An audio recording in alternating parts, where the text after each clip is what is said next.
The production company behind the very popular and rightfully so cartoon Archer, as well as Unsupervised and Chosen, has a number of their animators and other related support staff that have been working for some time to unionize and thus far have been stymied by their company. So why is this important? Why is this happening? Well, unlike animation studios in California, like Walt Disney Animation, Amazon Studios, Sony Pictures Animation, and Nickelodeon, which have been unionized for literally decades, in Georgia, which has this burgeoning TV and film industry, they have not yet, the animation industry, been able to successfully unionize.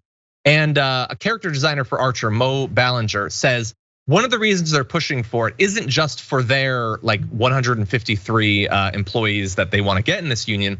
It's to try to lead the way for a number of other smaller, less influential and successful production companies in Atlanta. They say we're the largest of these studios. That's why we felt strongly about this. We want animation workers on the East Coast to have the same conditions as those on the West Coast who are unionized.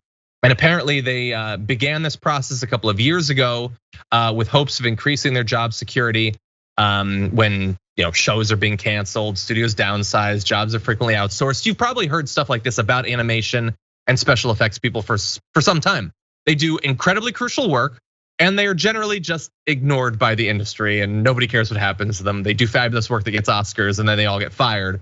So it's great that the Floyd County Productions staff are trying to do this, but so far not successfully. Sabrina, I know this is something you wanted to talk about. What are your thoughts? Thank you so much again. So yeah, I got to hear from a lot of the artists on the team. And the thing is, they like their jobs, they like each other, they do like their day-to-day professional lives there, and they don't want that to change. And that's the problem. They said that things started to change a little bit, once Disney, acquired, Archer now technically. And so now that they're sensing that new management is coming in and kind of changing things up, they don't feel secure in their job is one of the biggest demands that they want to change. They want to improve their PTO policy. They want more clear, comprehensive contracts so that way they could actually plan their lives and their futures, because they do want to stay within their industry.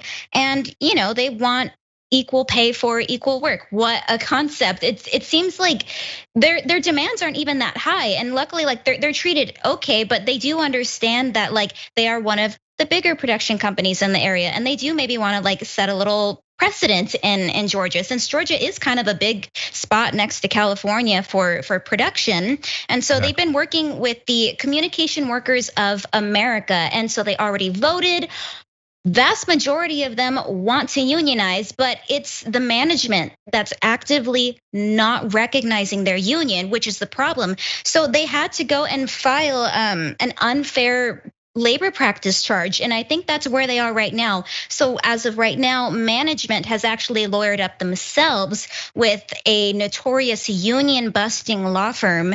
So I think that's where they are at the moment. And they really just, want eyes on what's happening right now. Yeah, and that's why I'm really glad that you brought it to our attention, because there hasn't been much talk about it for some time. And you would hope or expect that there would. I mean, this is a production company that makes a few different shows. Archer is quite popular.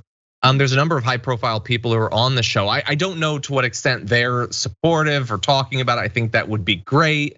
I get why they might not want to get involved or whatever, but it would be great if they would, not only for this company and the dozens and dozens of people that work there, but as they pointed out, Georgia has become huge, and every year it gets bigger as an alternative to Hollywood. And I think it would be a terrible historical outcome if that just resulted in workers getting screwed over more. Like they use these tax breaks to get the businesses over there, but as a consequence of that, the actual people who do the work have far worse conditions. Why should that be the outcome? So they're sort of sticking their neck out there. It's kind of like a version of the Bessemer warehouse and Amazon. There's gonna be a lot of other warehouses at Amazon that are gonna be trying to do this, but someone's gotta be working on it first, even if there's potentially strike back. So I'm glad that they're doing this. I hope that people talk about it. I hope that they get recognition. I do want to give credit to one individual who is supportive of their unionization. That is Stacey Abrams, who sent a letter to the CFO of the production company back on March 16th, said, "It is my understanding that a clear majority of employees who are eligible to be represented by the union have properly demonstrated interest in and signed a request for unionization. If that is the case, I strongly encourage your company to listen to their voices and recognize their mobilization." So that's Stacey Abrams, obviously very important there. Hopefully she'll stay invested in this because they could use her star power to draw more eyes to it, I think. I agree.